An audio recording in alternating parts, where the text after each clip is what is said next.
Good morning, welcome to JDCars and welcome to the third attempt of this video, because the first time I didn't have my microphone plugged in and the second time I was way out of focus. So enjoy. So if you spent any time on the internet either today the 23rd or tomorrow the 24th, you'll know that Ferrari have just launched a new car, and me being an absolute Ferrari fanboy, I thought I should make a video about it. So here goes. So if you haven't guessed already, the car is the Ferrari Portofino. Now what is it? Well, it's here to replace the Ferrari California T, a car that most of us had just written off and didn't really care about anymore, but they're making another one. So what does it look like? Well, it's a mashup between the 812 and the California T. Now a lot of people are saying that's a bad idea, but I actually quite like that because I do like the look of the 812. I mean, I think, well, it's a great looking car, and to put that in a car that's not really done that well in Ferrari's history, I think it's a great idea.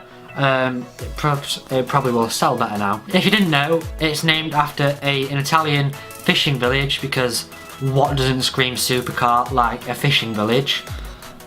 Yeah, I mean, Ferrari could literally name a car anything and it would still sell just because it's got a Ferrari badge on it. I mean, doesn't matter how bad this car is. I mean, it could be the worst thing ever to be put on four wheels and it'll still sell because it's got a Ferrari badge on it. I guess that explains why people are making loads of replicas now.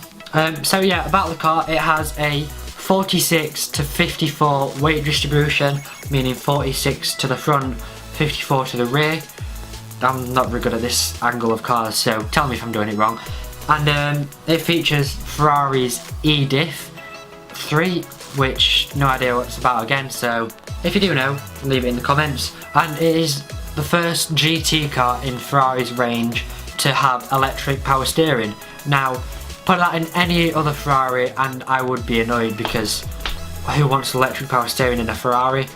But put it in a California replacement, who cares, it's just a California. So a few stats. Well, the old car, the California T, had a 3.9 litre V8, whereas this thing has a 3.5 litre V8, so it's 400cc smaller, but it packs quite a big punch because, well, this thing produces 592 brake horsepower, which is 40 more than the outgoing California T, and 561 pound-foot of torque. Now if you don't know what that means, basically this car is capable of 0 to 62 miles an hour in 3.5 seconds and a top speed of well over 200 miles an hour in a California.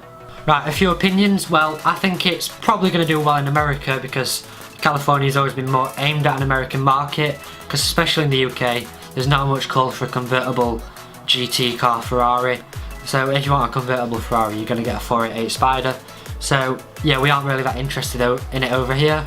But as I already mentioned, I do think it looks a hell of a lot better than the California T. And because it's a California replacement, it's going to spend most of its time being spec'd in really low specs. And that means grey colours and crap wheels. And that always made the car look very cheap, especially on the California T. So having a 812 front end might help it, because the 812 looks great in blacks and greys, so I don't think it should be a bad thing this time. But if we could move on to the rear, that's where it gets interesting, because whilst most people say it still looks very California T, from what I can tell from the few pictures that Ferrari have released, it looks a lot like an Aston Martin Zagato to me. I know that's a weird reference, but especially the tail lights, it looks a hell of a lot like it. And whether that's a bad thing or not, I don't know, but it does. So it keeps the same interior as cars like the GTC4 Lusso and vaguely the 812, apart from the infotainment system in the middle. But again, not much to really worry about there because Ferrari make great interiors, so I'm not worrying there, because especially in creamer with red stitching, Ferrari fanboy right there, it's going to look insane. Now the only pictures we have is a black interior, not that interesting, pretty dull, but when we get cream interiors, mate, that's going to look sick. So anyway, that is the end of the video, and as you can probably tell, I've been daily uploading this week since about Sunday, you're watching this on Thursday, so I've done quite well, I reckon. I'm going to try daily upload for the next 2 weeks, so hopefully you're enjoying that, because I'm certainly enjoying making these videos.